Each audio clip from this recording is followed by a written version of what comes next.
Olá, seja bem-vindo ao canal, e fique comigo até o final. Quer ter uma vida mais saudável?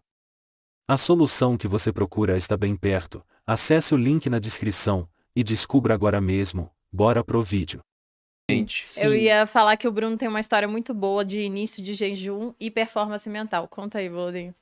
Sobre o que você Quando disse? você começou a fazer jejum, que eu falei, amor, vamos Ah, fazer sim, jejum. eu lembro disso. Eu tava naquela época onde eu tinha essa rotina Isso faz uns maluca. 6 anos. Isso, era o começo dos nossos negócios na É. internet. Então eu tinha o meu trabalho e ajudava a Malu em outras coisas. E eu não tinha feito jejum ainda. A Malu, ela começou a pesquisar, viu os benefícios. Já tinha lido o livro do Tim Ferriss também, que era um cara que ele também falava bastante dessa parte. Eu ia fazer um jejum. E aí fiz o jejum, simplesmente eu fui dormir, acordei no outro dia e não comi. Fiquei 16 horas sem comer, né, desde o ponto que eu fui dormir. E aquele dia rendeu muito, assim, em termos de trabalho.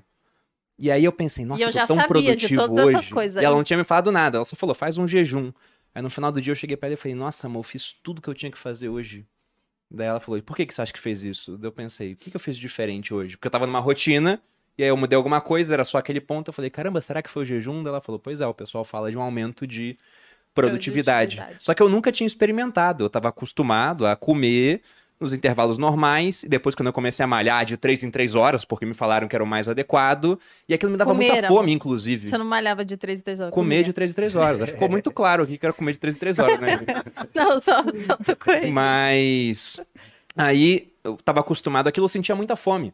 Eu gosto de história, como o Duprá falou. Outro dia eu fui ler sobre a rotina alimentar do Luís XIV. Ele também comia o tempo inteiro, até quando ele ia dormir, ele pedia pra deixar docinhos ao lado da cama, porque ele receava a fome durante a noite.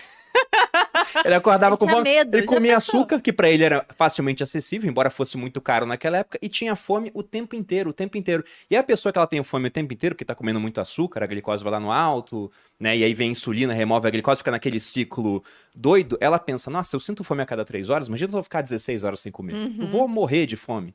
Até no minha última fase no exército, a gente tava na Amazônia, o Comando Militar da Amazônia, e tinha uma semana de adaptação à selva, onde você tinha uma parte de sobrevivência muito tênue, assim, era muito tênue. E eles iam apresentando os alimentos da mata. E era um monte de frutas ricas em gordura que você tinha na Amazônia. Você não achava açúcar em lugar nenhum lá na mata. E davam pra gente experimentar. E aí, como era só oficial, né, e um pessoal mais antigo, né, sargentos com mais tempo de serviço, aí o pessoal que ainda dá pra gente experimentar, tinha umas bebidas amargas, o pessoal adoçou pra dar pra gente a bebida amarga. Pra não tá amarga. Eu achei aquilo um absurdo. Eu mandei uma reclamação. Falei, pô, tá adoçando o negócio, é sobrevivência, caceta. Vai botar açuquinha pra ficar mais legal de comer? Mas o paladar é diferente, né? O paladar da pessoa que vive. Aham. Você que gosta de história, mais uma vez, o Charles Darwin tem uma passagem muito interessante. Quando ele fez a viagem do Beagle, eles trouxeram junto alguns moradores já das Américas que tinham sido capturados numa viagem prévia, e esses moradores, né, esses nativos, passaram 3 anos lá na Inglaterra, tentando, né, se catequizar, eles estavam tentando fazer com que eles voltassem para a Terra do Fogo e catequizassem a galera lá. E aí o Charles Darwin, no Beagle, trouxe esses nativos junto para jogar na Terra do Fogo, e eles iam fazer um experimento humano que hoje seria um absurdo, né? Mas na época eles tentaram entender o que ia acontecer. E o Charles Darwin tem uma passagem que ele narra que eles pararam em um determinado lugar e o nativo estava com eles no navio e eles pegaram os frutos. E o Charles Darwin adorou o fruto, falou, nossa, isso aqui é uma delícia, tal, e deu pro nativo. E o nativo falou, cara, você tá louco, isso aqui é muito doce para mim. E o Charles Darwin já tinha achado um negócio azedo, né? Ele já tinha achado um gosto muito forte. E ele relata, ele fala assim, cara, é impressionante o quanto essas pessoas têm um paladar diferente do nosso. Então o paladar é completamente... Se você passa, por exemplo, 2 meses numa cetogênica, diminuiu o seu consumo de açúcares, quando você volta a comer alguma coisa que você achava não muito doce, tipo um chocolate amargo, você já acha doce. Então isso é muito rápido, né? Até pela nossa epigenética. Muito rápido quanto você modifica a tua percepção dos sabores.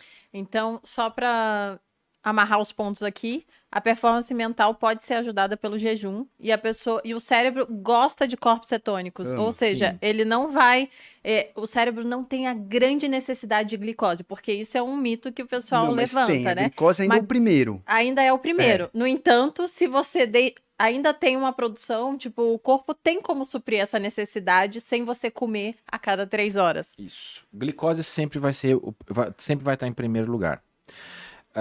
O que a gente sempre coloca, não é nem a lei nem a quem, né?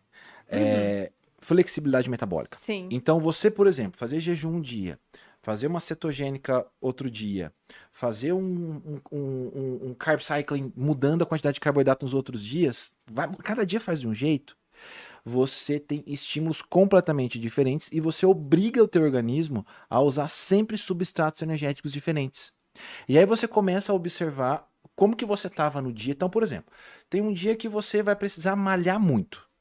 Você tem vai malhar bastante, é o dia que você pode jogar mais carboidrato naquele dia para fazer num pós-treino, por exemplo. Ah, não, hoje eu vou trabalhar bastante, eu preciso focar, eu preciso escrever, eu preciso ter uma performance mental incrível. Talvez seria o dia de você fazer um jejum, fazer uma cetogênica, fazer alguma coisa para tentar obrigar o nosso corpo a usar essa fonte alternativa de energia. E não é difícil isso acontecer. Cada um leva um tempo. Porque conforme eu falei... Obrigado por assistir esse vídeo. Se você gostou desse conteúdo, se inscreva no canal e ative o sininho para ter acesso assim que postar. Curte e compartilhe esse vídeo. Beijo no coração.